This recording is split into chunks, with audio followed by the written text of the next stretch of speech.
আসসালামু আলাইকুম রহমতুল্লাহি ওয়া বারাকাতুহু।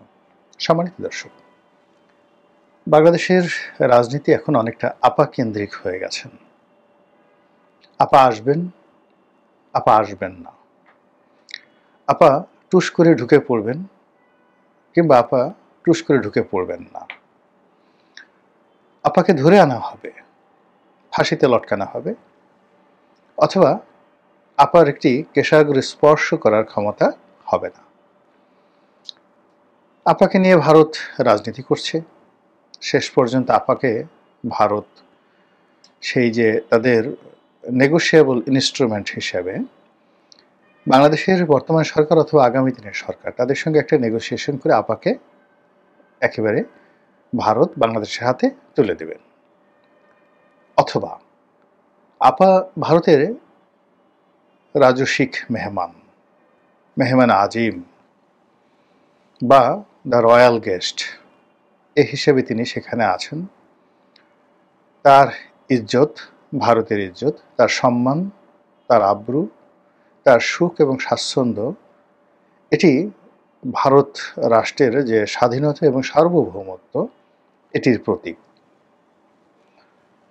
শেখ হাসিনার সম্মান রক্ষা করা, মর্যাদা রক্ষা করা এবং শেখ হাসিনার সঙ্গে ভারতের যে বন্ধুত্ব, সেই বন্ধুত্বটির মূল্য প্রদান করা ভারতের জন্য অত্যন্ত গুরুত্বপূর্ণ এবং ভারত এই কাজটি করবে, এই ধরনের ন্যারেটিভ আবার আওয়ামী লীগের লোকজন বলার চেষ্টা করছেন। তো এই বিষয়গুলি নিয়ে আলোচনা করব। তার আগে আপনারা নিঃসন্দেহে বুঝে গেছেন আপাকে। আপা বলতে আওয়ামী লীগের সভানেত্রী, যে আওয়ামী লীগ এখন তাদের কার্যক্রম চালাতে পারছে না বাংলাদেশে। তারা বর্তমান সরকার কর্তৃক কার্যক্রম বন্ধ রাখার ব্যাপারে সরকার আইন করে নিষেধ করে দিয়েছেন, তোমরা আর এই কাজ করতে পারবে না। আর এই আওয়ামী লীগের যে ছাত্র সংগঠন ছাত্রলীগ, তাদেরকে তো একেবারে নিষিদ্ধ করে দেওয়া হয়েছে, ব্যান্ড। তো এই ছাত্রলীগের বা আওয়ামী লীগের যারা বেশিরভাগ নেতাকর্মী, তারা শেখ হাসিনাকে আপা হিসেবে ডাকেন বা সম্বোধন করেন। শেখ হাসিনার সঙ্গে বেগম খালেদা জিয়ার পার্থক্য বা রওশন এরশাদের পার্থক্য হলো যে রওশন এরশাদের দলের লোকজন তাকে ম্যাডাম হিসেবে ডাকেন, আর একটু বাড়িয়ে ফার্স্ট লেডি হিসেবে ডাকেন। বেগম জিয়াকে ম্যাডাম হিসেবে সম্বোধন করেন এবং অনেকে স্যার ডাকেন। তারেক রহমান সাহেবকে অনেকে স্যার ডাকেন এখন। এটা হলো বাস্তবতা।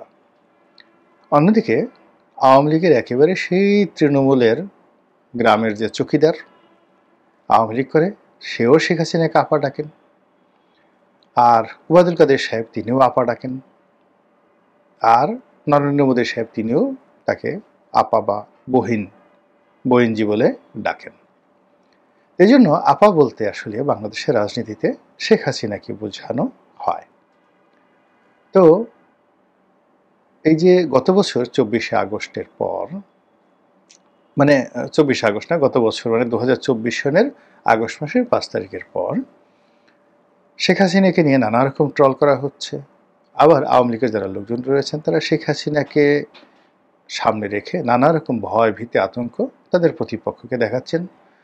আর এই অর্থে শেখ হাসিনা তিনি নিজেও কিন্তু একেবারে চুপচাপ বসে নেই। তিনি তার ঝাঁঝালো বাক্য দ্বারা, বক্তব্য দ্বারা তিনি বোঝানোর চেষ্টা করছেন যে এখনও তিনি ডক্টর মোহাম্মদ ইউনূসের চাইতে যথেষ্ট শক্তিশালী। তিনি বোঝাতে চাচ্ছেন যে তার 15 বছরে 3টি নির্বাচন হয়েছে। এই 3টি নির্বাচনে যে যাই বলুক না কেন, কিন্তু দেশ তিনি মাশাআল্লাহ ভালো চালিয়েছেন। নির্বাচন অবৈধ হয়েছে, রাতের ভোট হয়েছে, বিনা প্রতিদ্বন্দ্বিতার ভোট হয়েছে, হাঙ্কি পাঙ্কি হয়েছে, ইত্যাদি নানা রকম। কিন্তু বাস্তবতা হলো যে শেখ হাসিনা এবং তার লোকজন মনে করেন যে দেশে তারা যে শাসন প্রতিষ্ঠা করেছেন, আইনের শাসন, মানুষের জানমালের নিরাপত্তা, মানুষের ব্যবসা বাণিজ্য করার স্বাধীনতা এবং মানুষের যে অর্থনৈতিক জীবনের যে গতিশীলতা, মানুষের মনে সোশ্যাল সিকিউরিটি, রাষ্ট্রের প্রতি বিশ্বাস, আস্থা এবং যারা প্রশাসন যন্ত্রে রয়েছেন তাদের সবাইকে সাধারণ জনগণ যেভাবে সমীহ করা দরকার, ভয় পাওয়া দরকার, ইজ্জত করা দরকার, ঠিক সেইভাবেই তারা ইজ্জত করত। এখন যেভাবে রাষ্ট্রের যে কোনো লোকেরই এখন সাহস বেড়ে গেছে, তারা কে আইজি, কে সেনাপ্রধান, কে সেক্রেটারি, কে উপদেষ্টা, কে প্রধান উপদেষ্টা, এটা কোনো বিষয় নয়। তারা যে কোনো মানুষের বিরুদ্ধে মব করতে পারে, যে কোনো মানুষকে গালাগাল করতে পারে, যে কোনো মানুষকে বেইজ্জতি করতে পারে। এটি একেবারে যাকে বলা হয় যে আপাত দৃষ্টিতে মনে হবে যেন মগের মুল্লুক বা মবের মুল্লুক, কিন্তু একটি রাষ্ট্র ব্যবস্থার জন্য এটা ভয়াবহ অর্শনের সংকেত। রাষ্ট্রের কিছু কিছু বিষয় থাকে যে বিষয়গুলোতে মর্যাদা রাখতে হয়, সম্ভ্রম রাখতে হয় এবং মানসম্মান রেখে কথা বলতে হয়।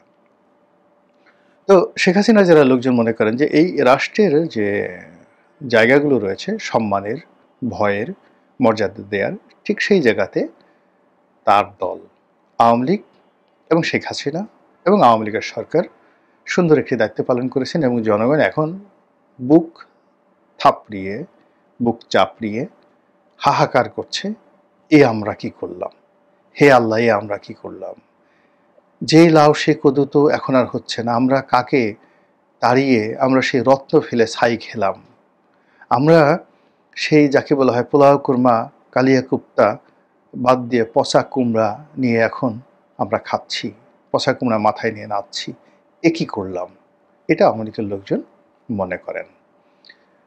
তো কাজেই তারা স্বপ্ন দেখেন, এই আমরা আসলাম, আসবো, আজ আসবো, কাল আসবো। যারা আওয়ামী লীগের লোকজন তাদের বক্তব্য হলো খুব দ্রুত আমরা চলে আসছি। কোথা থেকে? ভারত থেকে, ইংল্যান্ড থেকে, আমেরিকা থেকে। এবং এখানে শেখ পরিবার যারা লোকজন আছেন তারা সবাই, সেটা বাহাউদ্দিন আসিম বলেন, জাহাঙ্গীর কবির নানক বলেন, অন্যান্য যারা আছেন তারা সবাই, অ্যাজ ওয়েল অ্যাজ জনাব সজীব ওয়াজেদ জয়, সাইমা ওয়াজেদ পুতুল, শেখ হাসিনার নিজে, শেখ রেহানা, এবং অবস্থা দৃষ্টি মনে হচ্ছে যে শেখ রেহানার পরিবার আগামীতে যদি আওয়ামী লীগ ক্ষমতায় আসেন বা আওয়ামী লীগ যদি একটা ভালো অবস্থায় পৌঁছে যায়, তাহলে টিউলিপ সিদ্দিকের সম্ভবত ব্রিটিশের যে ব্রিটেনের যে রাজনীতি, এটা বাদ দিয়ে বাংলাদেশের রাজনীতি করবেন, ববি করবেন, তারপর রূপন্তী করবেন, মানে শেখ রেহানার পরিবারে করবে, শেখ হাসিনার পরিবারে করবে। এখন এইরকম তাদের ভিতরে একটা আত্মবিশ্বাস জেগে গেছে যে মানুষ এখন কায়মনোবাক্যে আওয়ামী লীগে চাচ্ছে। এই গেল তাদের কথা। আমি কিন্তু এই সকল কোনো কথা আমার ব্যক্তিগত অভিমত না, আমি শুধু বর্ণনা করছি, বিশ্লেষণ করছি। অন্যদিকে যারা আওয়ামী লীগের বিরুদ্ধ পক্ষ, তারা সবাই বিশ্বাস করে যে এই বাংলাদেশে আওয়ামী লীগের নাম নেওয়ার মতো কোনো মানুষ এখন আর নেই। একটা ভাইব তোলার চেষ্টা করা হচ্ছে, কিন্তু মনে প্রাণে আওয়ামী লীগকে সবাই ঘৃণা করে। আর শেখ হাসিনা আসলে হয়তো শয্যাশায়ী, অসুস্থ, তার ক্যান্সার হয়েছে, সে বেশি দিন বাঁচবে না। এবং শেখ হাসিনা যখন ক্ষমতায় ছিলেন তখনও তাকে নিয়ে এরকম নানা রকম প্রচার হতো যে তিনি একেবারে থার্ড স্টেজে আছেন, এখন বিছানায় শুয়ে আছেন, ইংল্যান্ডে বসে, আমেরিকায় বসে থেরাপি নিচ্ছেন, হয়তো বাঁচবে না, বাংলাদেশে তার লাশ আসবে। তো এই ব্যর্থতা, মানে আন্দোলনকারী যারা আছেন তারা কোনো কিছু না পেরে, এরকম শেখ হাসিনার ক্যান্সার হয়েছে, তিনি মরে গেছেন, মরে যাবেন, তিনি আর আসবেন না, এরকম বহু ঘটনা আমরা ওনার ইংল্যান্ড সফর, ফিনল্যান্ড সফর, ওনার ক্ষমতাকালীন সময়ে যখন আমেরিকা সফরে গেছেন, আমরা এরকম গল্পগুজব বানিয়ে মনের আনন্দে বগল বাজিয়েছি।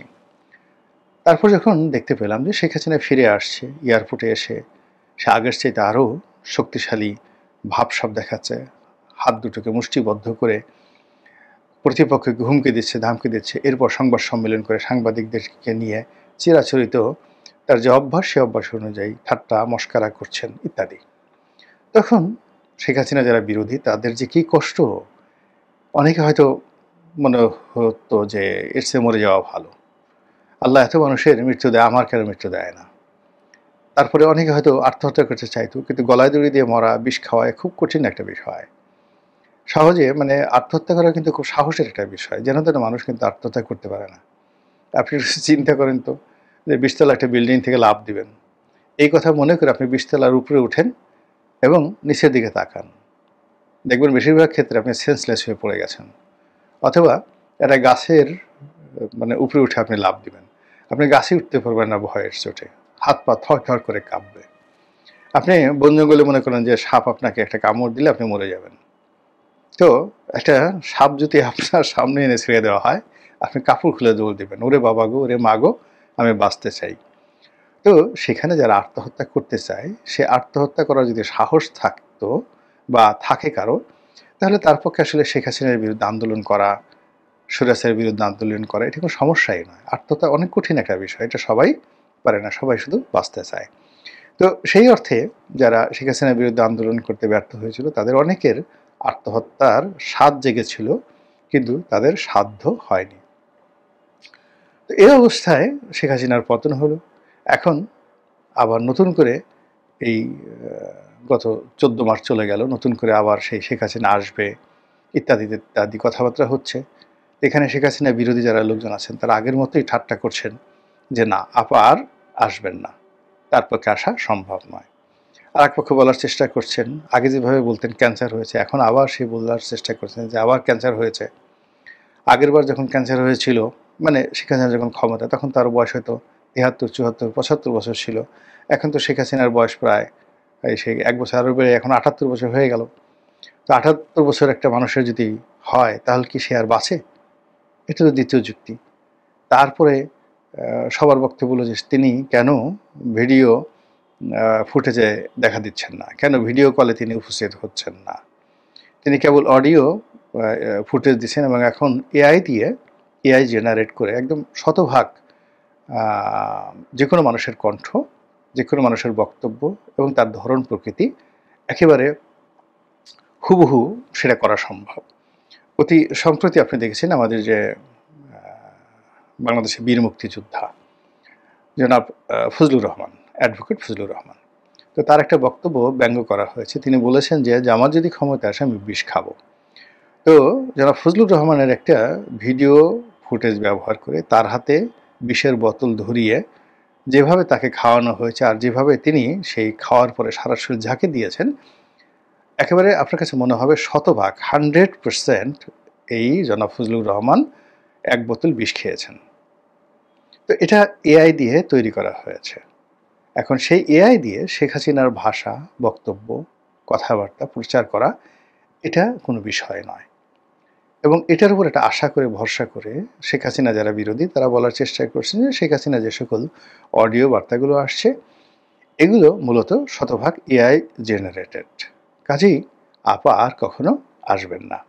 তো এই যে আপা আসবেন না আর আপা আসবেন, এটা নিয়ে যে বাহাস চলছে, সেই বাহাস বাংলাদেশের রাজনীতিতে কী পরিণতি ডেকে নিয়ে আসে সেটাই দেখার বিষয়। মহান আল্লাহ আমাদের সবাইকে হেদায়েত দান করুন এবং হেফাজত করুন। আসসালামু আলাইকুম ওয়া রাহমাতুল্লাহি ওয়া বারাকাতুহু।